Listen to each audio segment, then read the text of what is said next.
Hi hello good morning everyone. இன்னைக்கு காலையிலே வந்து மீன் வண்டி வந்தனால நல்லா வந்து குஞ்சமத்தி கிடச்சிருந்துச்சு. கேரளாவில் வந்து குஞ்சமத்தி ஃப்ரையும் அதே மாதிரி கஞ்சியும் ரொம்ப எங்களுக்கு வந்து ரொம்ப பிடிக்கும்.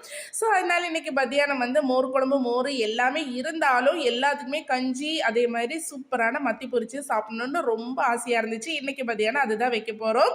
காலையில் வந்து சிம்பிளாக தோசையோட முடிச்சாச்சு. அதுக்கப்புறமா கிச்சனெல்லாம் க்ளீன் பண்ணி எடுத்தாச்சு. அதுக்கப்புறமா வந்து மீனெல்லாம் சுத்தம் பண்ணி எடுத்துட்டு இப்போ வந்து மத்தி மீனை பொரிக்கிறதுக்காக மசாலா எல்லாம் பரட்டணும். இப்போ வந்து கொஞ்சமாக மஞ்சள் தூள், கொஞ்சமாக மிளகாத்தூள், அதுக்கப்புறமா உப்பு மட்டும் தாங்க சேர்த்துக்கேன். ரொம்ப ஷட்டிலான ஃப்ளேவரில் ரொம்ப சூப்பராக வந்து மத்தி பொரிச்சு எடுத்துக்கலாம். இந்த கஞ்சிக்கெல்லாம் சாப்பிடும்போது நிறைய வந்து மசாலா போட்டு ஃப்ரை பண்ணுறது வந்து நல்லா இருக்காது.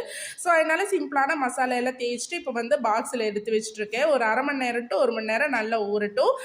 அதுக்குள்ளே இப்போ வந்து ஒரு 12:30 1 மணி ஆறுக்குள்ளே நல்ல கஞ்சி எல்லாம் சமைச்சு முடிச்சாச்சு. இப்போ வந்து நல்ல சூடாக வந்து மத்தி பொரிச்சு எடுக்கணும். இப்போ வந்து நல்ல சூடான எண்ணெயில் வந்து மத்தியை பொரிச்சு எடுத்துட்டு இருக்கேன். இந்த மாதிரி பச்சை மிளகாய் வந்து நிறைய கட் பண்ணி செய்துனா அதோட வாசும் அதே மாதிரி அது கூட சாப்பிட்றதுக்கு ரொம்ப டேஸ்ட்டாக இருக்குன்ட்டு கஞ்சி சாப்பிடும்போது எப்பவுமே இந்த மாதிரி ஸ்டீல் குண்டால சாப்பிட்டா தான் ரொம்ப டேஸ்ட்டாக இருக்கும். இந்த பிளேட்டு வந்து நாங்கள் வந்து கஞ்சி சாப்பிடும்போது மட்டும் தாங்க எடுக்குவோம். இப்போ வந்து அதையெல்லாம் தேய்ச்சி எடுத்துக்கலாம். பிளேட்டு எல்லாம் நல்லா சுத்தமாக கழுவி எடுத்துட்டு அதுக்கப்புறமா நம்ம வந்து கஞ்சி சாப்பிட்லாம்.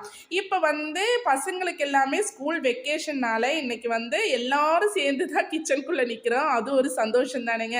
இன்னைக்கு கேரளாவில் வந்து மத்தியானம் ஆகும்போது கிச்சனுக்குள்ளே நிற்கவே முடியாதுங்க. சூடு தாங்க முடியல. இப்போ வந்து நல்ல சூப்பராக வந்து கஞ்சி எல்லாம் எடுத்தாச்சு. இப்போ வந்து நல்லா ஆற வச்சுக்கலாம். நல்லா சூடாக இருந்துச்சுங்க கஞ்சி. சரி அதையெல்லாம் ஆற வச்சுக்கலாமேன்ட்டு இப்போ ஒவ்வொரு பிளேட்டாக எடுத்து ஆற வச்சுட்ருக்கேன். பசங்களுக்கு வந்து நல்லா ஆறணுங்க. ஆனால் வந்து எனக்கு சூடாக குடித்தா தான் எனக்கு ரொம்ப பிடிக்கும். இப்போ வந்து நல்லா சூப்பராக வந்து மத்தி மீனும் பொரிச்சு எடுத்துகிட்ருக்கேன். பச்சை மிளகாய் போட்டனால நல்லா கம கம கம கமன்னு நல்ல கிச்சனே வந்து வாசமாக இருந்துச்சு அந்த பச்சை மிளகாயோட. இப்போ வந்து நல்ல சூப்பராக வந்து மத்தி மீனெல்லாம் பொரிச்சு எடுத்துகிட்ருக்கேன். அந்த பக்கம் இந்த பக்கம் நல்லா திருப்பி போட்டு நல்லா வந்து ஃப்ரை ஆகிற வரைக்கும் நல்லா ஃப்ரை பண்ணி எடுத்துக்கிறேன். அப்போ தான் கஞ்சிக்கு வந்து ரொம்ப டேஸ்ட்டாக இருக்கும்.